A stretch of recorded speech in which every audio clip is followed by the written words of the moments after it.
안녕하세요. 로즈가든 컨설팅입니다. 혹시 2026년부터 여러분의 인도 사업에 엄청난 세금 부담이 닥칠 수도 있다는 사실 알고 계셨나요?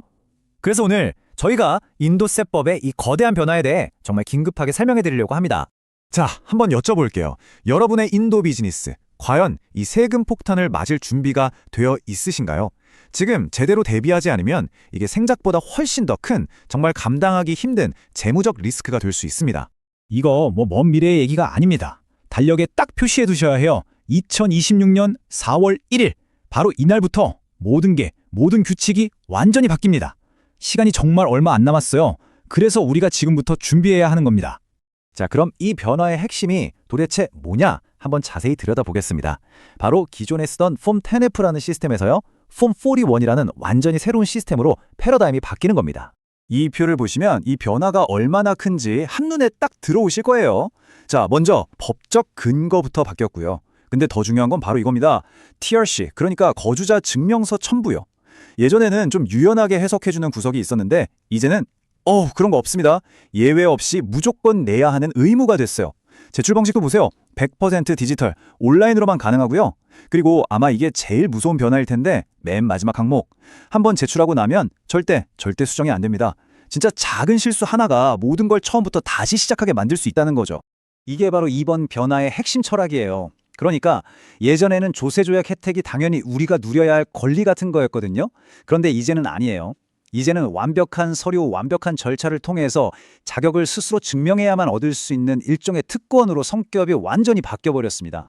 자, 그럼 이제 우리 기업들이 반드시 넘어야 할 새로운 문지기, 바로 이 펌 41이라는 녀석을 한번 탈탈 털어서 심층 분석해 보겠습니다. 그럼 도대체 폼 41이 뭐냐? 쉽게 말해서요, 2020년 4월 1일부터 인도에서 세금 혜택을 받기 위한 유일한 입장권이라고 생각하시면 딱 맞습니다. 이게 그냥 서류가 아니라 법적 효력을 갖는 디지털 선언서거든요. 이걸 못 내면 인도와의 조세 조약에 따른 그 어떤 혜택도 단 하나도 받을 수 없게 되는 겁니다. 이 새로운 양식은 크게 보면 세 단계로 되어 있어요. 아주 논리적으로 구성되어 있죠.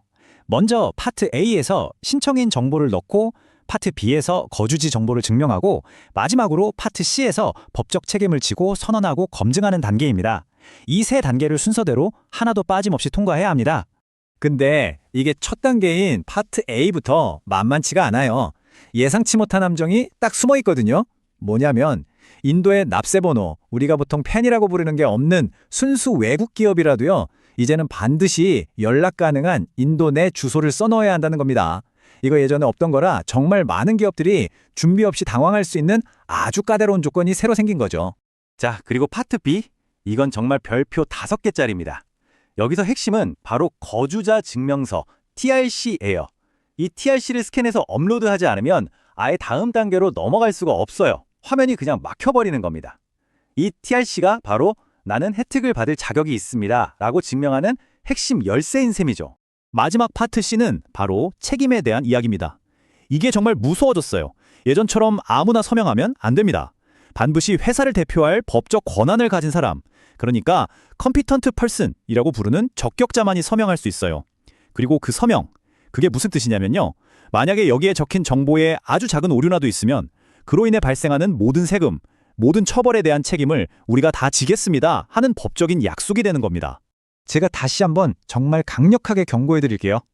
일단 제출 버튼을 누르잖아요? 그럼 그걸로 끝입니다. 폼 41은 절대 수정할 수가 없어요. 되돌릴 수가 없습니다.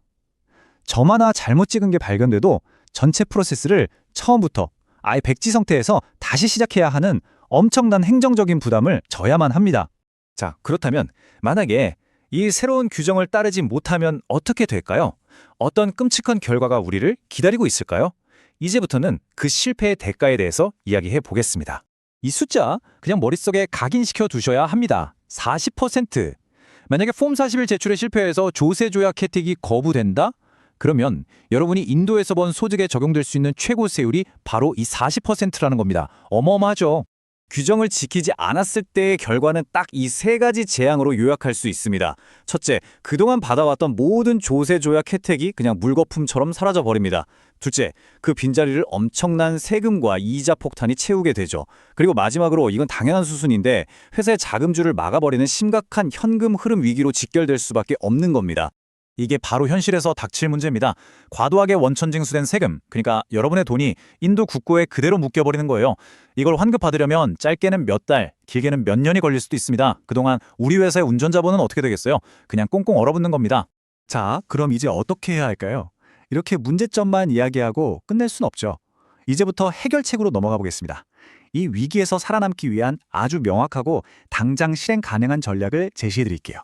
2026년 이 위기에서 살아남기 위한 액션 체크리스트입니다. 자, 첫째, TRC를 미리 확보하세요.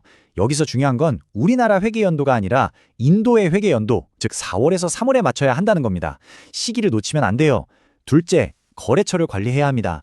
이제 여러분 회사뿐만 아니라 해외 공급업체도 폼 41을 내야 하거든요. 그러니까 계약서에 이 의무 조항을 반드시 넣으셔야 합니다. 셋째, 내부 통제를 빡빡하게 구축하세요.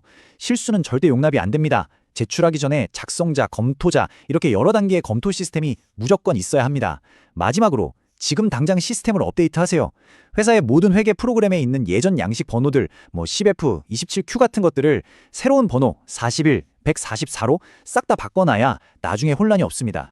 마지막으로 이 문장 하나는 꼭 기억해 주셨으면 합니다. 인도 조세 전략의 성공은 이제 사후 정당화가 아닌 사전 데이터 무결성에 의해 결정된다. 무슨 뜻이냐면요. 이제 문제가 터진 다음에 변명하고 소명하는 시대는 끝났다는 겁니다. 미리 사전에 완벽하게 준비하는 기업만이 이 새로운 인도 세법 환경에서 살아남을 수 있습니다. 여러분, 지금 바로 준비를 시작하셔야 합니다.